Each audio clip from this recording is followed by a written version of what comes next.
Hello everyone, good morning to all of you. आइए आज हम लोग राज्यसभा के बारे में पढ़ेंगे, जानेंगे राज्यसभा हम किसे कहते हैं और राज्यसभा का गठन को पढ़ेंगे, इसकी संरचना को पढ़ेंगे और इसकी क्या भूमिका होता है संसद में, इसे भी जानेंगे। और फिर राज्यसभा के कार्य और लोकसभा से इसकी कुछ शक्तियों के बारे में तुलना भी करेंगे। तो इन सारी बातों को आज हम जानते हैं। संसद के 3 घटकों से मिलकर बनता है। संसद जो है 3 घटक यानी कि 3 पार्ट से मिलकर बनता है, जिसमें कि पहला होता है राष्ट्रपति और लोकसभा और राज्यसभा, यानी कि यही तीनों मिलकर जो है संसद का निर्माण करते हैं। इस लेख में हम राज्यसभा के बारे में सरल और सहज रूप में जो है चर्चा करेंगे और इसके जितने भी पहलू होंगे उन सारे पहलुओं की भी हम चर्चा करेंगे। अब हम जो है राज्यसभा की क्या भूमिका होती है संसद में। अनुच्छेद 79 के तहत देश के सर्वोच्च प्रतिनिधि संस्था के रूप में संसद की व्यवस्था करती है, सर्वोच्च प्रतिनिधि। और अनुच्छेद 79 के तहत जो है हम संसद के बारे में चर्चा कर सकते हैं और 80 जो है राज्यसभा के बारे में चर्चा करती है और 81 लोकसभा, यानी कि 79, 80, 81 ये इन तीनों को मिला करके हम संसद के बारे में पूर्ण रूप से हम जानकारी प्राप्त करते हैं। और ये जो संसद की व्यवस्था की गई है जो अपने 3 पार्ट से या 3 घटकों के माध्यम से संचालित होता है, जिसमें कि पहला होता है राष्ट्रपति और 2 सदन में हो जाता है राज्यसभा, जिसे कि हम ऊपरी सदन कहते हैं या उच्च सदन कहते हैं, और दूसरा सदन लोकसभा, जिसे कि निम्न सदन या निचले सदन हम कह सकते हैं। राष्ट्रपति जो है देश का संवैधानिक प्रमुख होता है और यह संसद का एक अभिन्न अंग भी है, क्योंकि इसे जो है आप संसद के जो 3 पार्ट है तो इन्हें जो है संसद से अलग नहीं कर सकते हैं, क्योंकि बिना राष्ट्रपति कोई भी अगर विधेयक अगर संसद द्वारा पारित होता है तो जब तक कि राष्ट्रपति उस पर हस्ताक्षर या अपनी स्वीकृति जब तक नहीं दे देते हैं तब तक वो अधिनियम नहीं बनते हैं, और अधिनियम की अगर स्वीकृति दे देते हैं तब वो कानून बनता है। और कानून पर भी है, जब तक कि राष्ट्रपति हस्ताक्षर नहीं कर देते हैं तब तक वो कानून नहीं कहा जा सकता है। संसद के ऊपरी सदन को राज्यसभा कहा जाता है। इसके सदस्यों का चुनाव जनता सीधे नहीं करती है, इसीलिए यहाँ ऐसे लोग सदस्य के रूप में आते हैं जो सामान्यतः चुनाव का सामना नहीं कर सकते हैं। सामान्यतः चुनाव का सामना ये लोग तो नहीं ही करते हैं। इसका फायदा ये भी होता है कि अपने अपने क्षेत्रों के विशेषज्ञों को या कुछ विशिष्ट लोगों को यहाँ काम करने का मौका दिया जाता है, इसीलिए इसे बुद्धिजीवियों का सभा भी कहा जाता है। राज्यसभा को बुद्धिजीवियों का सभा भी कहा जाता है। इसकी भूमिका एक अभिभावक की तरह होती है जो कि लोकसभा को एक तरह से गाइड करते रहता है ताकि उसके विधायी या अन्य कामों में उत्कृष्टता आ सके। ये कभी भंग नहीं होता है और ये जो है निरंतर चलने वाली सदन है। राज्यसभा की संरचना कैसे होता है, इसका स्ट्रक्चर क्या है राज्यसभा जैसा कि नाम से ही स्पष्ट है कि ये राज्यों का प्रतिनिधित्व करता है, राज्यों का सभा करता है। संविधान के अनुच्छेद 80 के अनुसार राज्यसभा में अधिकतम 250 सीटें हो सकती है। राज्यसभा में अधिक से अधिक 250 सीटें हो सकती है, इससे ज़्यादा नहीं हो सकता है। इसमें से 238 सीटें राज्य और केंद्र शासित प्रदेशों के प्रतिनिधि के लिए है और वही जो 12 सीट बचता है, ये 12 सीटें राष्ट्रपति द्वारा मनोनीत किया जाता है। तो ये जो है टोटल 250 सीटें होती है। और फिर अनुच्छेद 80 में राज्यसभा के बारे में चर्चा किया जाता है। हम ऊपर में ही बताएं कि 79 में संसद, 79 में संसद है और 80 में राज्यसभा और 81 में लोकसभा, जिसे कि हम शॉर्ट ट्रिक जो है हम नहीं भूलने के लिए सरला कह सकते हैं। सरला मीन्स हो गया 100 से संसद और र से राज्यसभा और ल से लोकसभा, ये सरला है। और 79, 80, 81 ये भी जो है इसी प्रकार से है।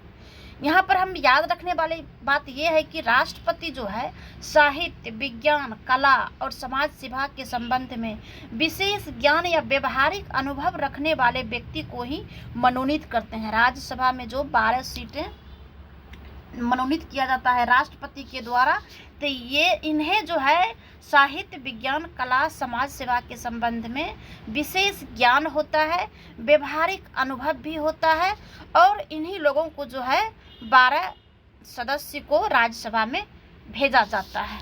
तो ये जो है राज्यसभा के लिए संरचना की बात है। अब जो है हम वर्तमान की बात करें तो 245 सदस्य है, जिसमें कि 225 सदस्य राज्यों से आता है और 8 केंद्र शासित प्रदेशों का प्रतिनिधित्व करते हैं। जितने भी केंद्र प्रशासित राज्य है तो उन राज्यों से भी 8 सदस्य आते हैं। कहाँ? संसद में, राज्यसभा के सदस्य में। इसके अलावा 12 सदस्य राष्ट्रपति मनोनीत करते हैं। राज्यसभा के लिए राज्यों की सीटों का बंटवारा उनकी जनसंख्या के आधार पर होता है। इन बातों को अच्छी तरीक़ा से याद रखना है कि जो राज्यसभा का सीट का जो बंटवारा होता है वो जनसंख्या के आधार पर होता है। इसीलिए जिस राज्य की जनसंख्या अधिक होता है वहाँ पे सीटें भी राज्यसभा की अधिक होती है, और कम जनसंख्या वाले राज्य को कम सीटें होती हैं। जैसे उत्तर प्रदेश में राज्यसभा के लिए 31 सीटें हैं, जबकि त्रिपुरा में 1 है। वहाँ केंद्र शासित प्रदेश की बात करें तो जो है दिल्ली और पुडुचेरी को भी जो है राज्यसभा सीटें मिली हुई है। तो ये जो जहाँ टोटल जहाँ केंद्र शासित प्रदेश है वहाँ भी जो है राज्यसभा के लिए सीटें होती है। और ये सबसे बड़ी बात यह है कि जनसंख्या के आधार पर सीट का बंटवारा होता है।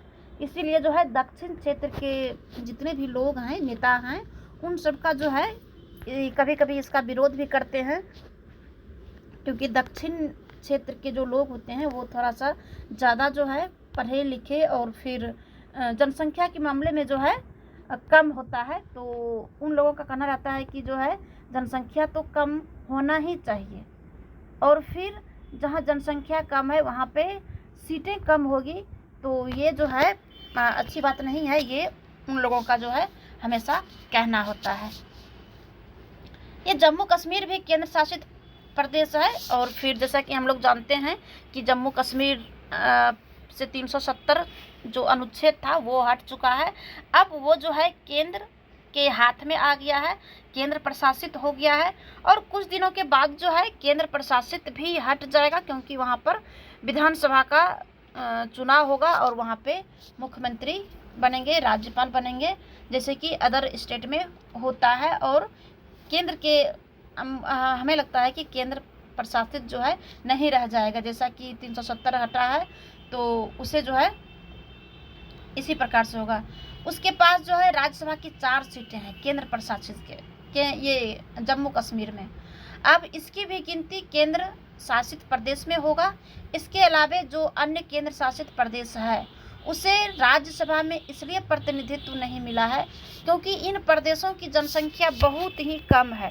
अब जितने भी, क्योंकि केंद्र प्रशासित प्रदेश तो फिलहाल 9 है, लेकिन बहुत जगह जो है राज्यसभा सीटें नहीं है, और इसलिए नहीं है क्योंकि वहाँ पे जनसंख्या नाम मात्र का है। तो जहाँ जनसंख्या ज़्यादा होता है वहीं पर जो है राज्यसभा की सीटें दिया जाता है। किस राज्य और केंद्र प्रशासित प्रदेश को राज्यसभा की कितनी सीटें आवंटित की गई है उसका वर्णन संविधान की 4थी अनुसूची में दिया गया है, जिसे कि आप पढ़ सकते हैं। अब कार्यकाल क्या होता है राज्यसभा का? ऐसे तो राज्यसभा जो होता है, राज्यसभा कभी भंग नहीं होता है, और लोकसभा का जैसे कार्यकाल 5 वर्ष का होता है और हर एक 5 साल बाद वह भंग होता है, लेकिन राज्यसभा कभी भंग नहीं होता है। अनुच्छेद 83(1) के अनुसार राज्यसभा का विघटन नहीं होगा। अनुच्छेद 83(1) के अनुसार राज्यसभा कभी विघटन नहीं होगा, यानी कि ये एक निरंतर चलने वाली संस्था है। जनप्रतिनिधित्व अधिनियम 1951 के आधार पर इसके सांसदों का कार्यकाल 6 वर्ष का होता है। ये अधिनियम, जनप्रतिनिधि अधिनियम 1951 के आधार पर इसके जो सांसद होते हैं, राज्यसभा सांसद, इनका कार्यकाल 6 वर्ष होता है। और व्यवस्था ये है कि प्रत्येक 2 वर्ष में 1/3 सदस्य सेवानिवृत्त हो जाता है। इसीलिए 2 वर्ष में लगभग 1/3 सीटों के लिए चुनाव होता है। सेवानिवृत्त व्यक्ति जितनी बार चाहे चुनाव लड़ सकता है। यहाँ पे कोई बाउंड्री नहीं है कि आप 2 बार 3 बार से ज़्यादा नहीं लड़ सकते हैं। राष्ट्रपति द्वारा मनोनीत व्यक्ति अगर सेवानिवृत्त हुआ है तो उसे हर तीसरे वर्ष की शुरुआत में राष्ट्रपति द्वारा जो है भरा जाता है। आगे है कि ये सभापति और उपसभापति का कार्यकाल क्या होता है और ये कहाँ से चुना जाता है। तो भारत के जो उपराष्ट्रपति होते हैं वो राज्यसभा के पदेन सभापति होते हैं। राज्यसभा के जो सभापति होते हैं यानी जो अध्यक्ष होते हैं वो उपराष्ट्रपति होते हैं। और जो उपसभापति होते हैं वो राज्यसभा के सदस्यों में से ही उपसभापति को यानी उपाध्यक्ष को चुना जाता है। राज्यसभा के राष्ट्र सभापति का कार्यकाल 5 वर्षों का होता है। राज्यसभा के सभापति का कार्यकाल, क्योंकि ये तो राष्ट्रपति उपराष्ट्रपति हैं, उपराष्ट्रपति होते हैं, जैसे राष्ट्रपति 5 वर्ष के लिए होते हैं उसी प्रकार से उपराष्ट्रपति भी 5 वर्षों के लिए होते हैं। तो इसीलिए जो है सभापति जो होते हैं वो इनका जो कार्यकाल है 5 वर्षों के लिए होता है। जबकि राज्यसभा के सदस्यों का कार्यकाल 6 वर्षों का होता है। राज्यसभा अपने सदस्यों में से ही एक उपसभापति का चयन करती है। सभापति और उपसभापति की अनुपस्थिति में उपसभा अध्यक्षों के पैनल से एक सदस्य सभा की कार्यवाही का सभापतित्व करता है। लोकसभा के विपरीत राज्यसभा का सभापति अपना इस्तीफा उपसभापति को नहीं बल्कि राष्ट्रपति को देता है। अब आइए जानते हैं कि राज्यसभा की चुनाव की प्रक्रिया किस प्रकार से होता है।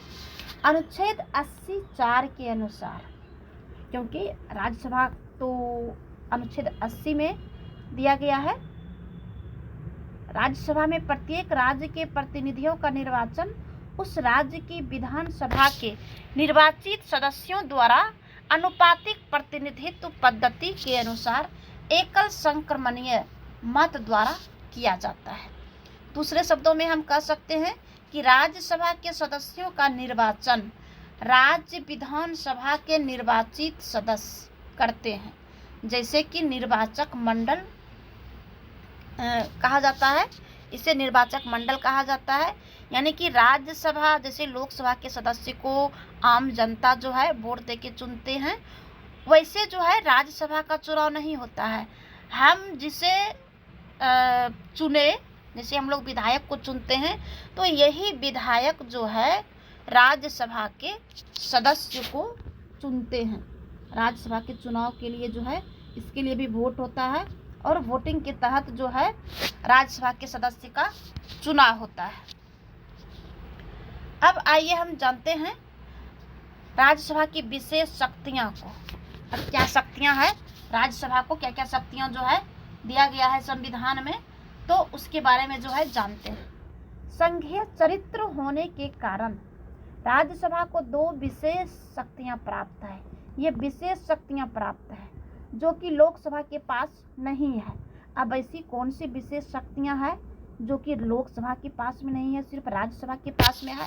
तो ये जो है सबसे पहला जो है अनुच्छेद 249 के तहत राज्यसभा संसद को राज्य सूची के विषयों पर भी विधि बनाने हेतु अधिकृत कर सकती है। क्या कहा गया है अनुच्छेद 249 के तहत कि राज्यसभा संसद को राज्य सूची के विषयों पर भी विधि बनाने हेतु अधिकृत कर सकती है। दूसरे शब्दों में हम कह सकते हैं कि जब राज्यसभा 2/3 बहुमत से एक प्रस्ताव पारित कर दे तो संसद को किसी राज्य के लिए कानून बनाने चाहिए, तो संसद को ये शक्ति मिल जाती है कि वह जो है राज्य के लिए कानून बना सकता है। ये जो है राज्यसभा को विशेष शक्ति प्राप्त है। क्या है कि राज्यसभा जो है, अब राज्यसभा तो हर एक राज्य से होता है। अब जो राज्यसभा यानी संसद, राज्यसभा संसद अपने राज्य के लिए 2/3 बहुमत से अगर ये पारित कर देता है प्रस्ताव को, कि पारित करके संसद यानी लोकसभा के सदस्य को दे देता है, क्योंकि कानून बनाने का अधिकार सिर्फ लोकसभा के सदस्य को ही है, कानून बनाने का अधिकार राज्यसभा के सदस्य को नहीं है। तो राज्यसभा के जो संसद है उसे जो है प्रस्ताव 2/3 बहुमत से प्रस्ताव पारित करके देना होगा कि आप जो है फलाना राज्य के लिए कानून बना सकते हैं। दूसरा जो है अनुच्छेद 312 के तहत राज्यसभा संसद को केंद्र एवं राज्य दोनों के लिए नई अखिल भारतीय सेवा के सृजन हेतु अधिकृत कर सकती है।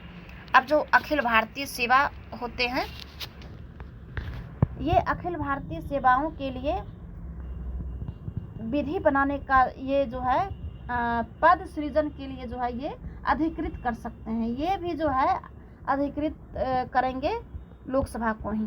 यानी कि अगर IAS, IPS और IFOS के अलावे किसी सेवा को अखिल भारतीय सेवा अगर बनाना हो तो राज्यसभा ऐसा कर सकता है। ये जो है विशेष शक्तियों में आता है राज्यसभा की। तीसरी जो है शक्तियाँ कि राष्ट्रपति को देश में आपातकाल की उद्घोषणा करने का अधिकार है। राष्ट्रपति को क्या है, देश में आपातकाल की उद्घोषणा करने का यानी इमरजेंसी जो है लगाने का अधिकार है। लेकिन ऐसी प्रत्येक उद्घोषणा को संसद के दोनों सभाओं द्वारा नियत अवधि के भीतर अनुमोदित करना पड़ता है। अगर आपातकाल उस समय लागू हुआ हो जब लोकसभा का विघटन हो गया है, या फिर लोकसभा तो है लेकिन 1 महीने के अंदर अनुमोदन से पहले ही विघटित हो गया है, जिस समय की लोकसभा को भंग कर दिया जाता है चुनाव के समय, तो उस समय अगर राष्ट्रपति को आपातकाल की उद्घोषणा करना हो तो ऐसी स्थिति में वह क्या करेंगे, ऐसी स्थिति में लोकसभा का गठन होगा। उसकी पहली बैठक से 30 दिनों के भीतर आपातकाल की उद्घोषणा को पास करवाना जरूरी होता है, नहीं तो वो जो है खत्म हो जाएगा। लेकिन इसमें भी एक शर्त है, ये है कि उससे पहले राज्यसभा से वो पास रहना चाहिए। राष्ट्रपति को राज्यसभा से पहले पास कराना जरूरी होता है, क्योंकि इसलिए कि राज्यसभा तो भंग नहीं होता है।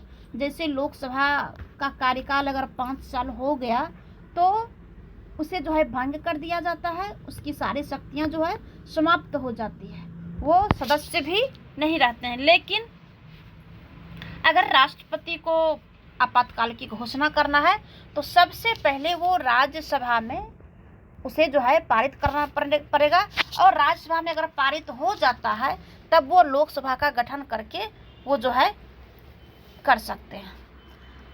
तो अब हम जानते हैं कि ऐसी कौन सी परिस्थिति या स्थिति है जिस समय राज्यसभा और लोकसभा की शक्तियां बराबर हो जाती है। ऐसे तो कहा जाता है कि राज्यसभा के पास में जो है कोई शक्तियां उतना नहीं है जितना कि लोकसभा के पास में है, सारी शक्तियां लोकसभा के ही पास में है। तो कब जो है कभी ऐसा स्थिति आता है, तो ऐसी कौन सी स्थिति आता है जिस समय कि राज्यसभा और लोकसभा दोनों की शक्तियां बराबर हो जाती है। तो आइए हम इसे जानते हैं। निम्नलिखित मामलों में जो है राज्यसभा की शक्तियां लोकसभा के समान हो जाती है, जिसमें कि पहला है सामान्य विधेयकों को प्रस्तुत करना और उसे पारित करना। दूसरा है कि संवैधानिक संशोधन विधेयकों का प्रस्तुत किया जाना और उसको पारित करना। अब अगर संविधान में हमें संशोधन करना है तो उसके लिए राज्यसभा से भी पास कराना जरूरी होता है, और राज्यसभा की सहमति और स्वीकृति भी जब तक नहीं होगा तो वे जो है पारित नहीं माना जाएगा। तीसरा जो है वित्तीय विधेयकों का प्रस्तुत किया जाना, जिसमें कि भारत की संचित निधि से व्यय शामिल होता है। इस मामले में भी राज्यसभा से स्वीकृति लेना जरूरी होता है और राज्यसभा और लोकसभा दोनों मिलकर ये जो है संचित निधि व्यय से शामिल काम कर सकते हैं। आगे है कि राष्ट्रपति का निर्वाचन एवं महाभियोग, इन मामले में भी राज्यसभा से स्वीकृति जरूरी है। आगे है कि उपराष्ट्रपति का निर्वाचन और पद से हटाया जाना राज्यसभा विशेष बहुमत से संकल्प पारित कर और लोकसभा सामान्य बहुमत से इसे जो है स्वीकृति के द्वारा उपराष्ट्रपति को पद से हटाया जाता है। तो ये जो है उपराष्ट्रपति के बारे में है। आगे है कि राष्ट्रपति द्वारा जारी अध्यादेश की स्वीकृति। अब जो राष्ट्रपति 123 अनुच्छेद 123 यानी 123 के तहत राष्ट्रपति जो है अध्यादेश जारी करते हैं, तो उन अध्यादेश जारी में भी राज्यसभा की स्वीकृति लेनी पड़ती है। आगे है कि राष्ट्रपति द्वारा घोषित 3 प्रकार के आपातकालों की स्वीकृति। अब जो 352 के तहत और फिर 356 के तहत और 360 के तहत, ये तीनों अनुच्छेद के तहत राष्ट्रपति जो है आपातकाल जो है घोषित कर सकते हैं। तो इसके लिए भी जो है राष्ट्रपति की स्वीकृति जरूरी है। अब आगे है कि प्रधानमंत्री सहित सभी मंत्री दोनों में से किसी एक सदन के सदस्य होना चाहिए।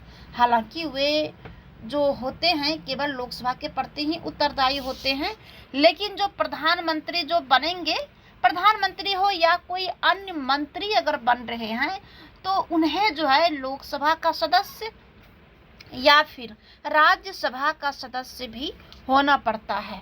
तो दोनों में से किसी का अगर सदस्य है, चाहे राष्ट्रपति हो, प्रधानमंत्री हो या फिर उप प्रधानमंत्री हो या कोई मंत्री हो, इन सारे लोगों को राज्यसभा या लोकसभा में से किसी का भी सदस्य होना जरूरी है।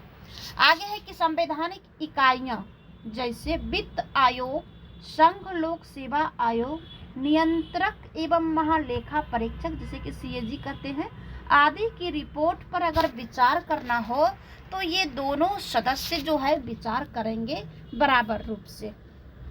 और फिर उच्चतम न्यायालय एवं संघ लोक सेवा आयोग के न्याय क्षेत्र में अगर विस्तार करना हो तो भी राज्यसभा और लोकसभा दोनों की स्वीकृति जरूरी है। तो इन्हीं सारे मामले में राज्यसभा और लोकसभा दोनों की शक्ति बराबर हो जाती है।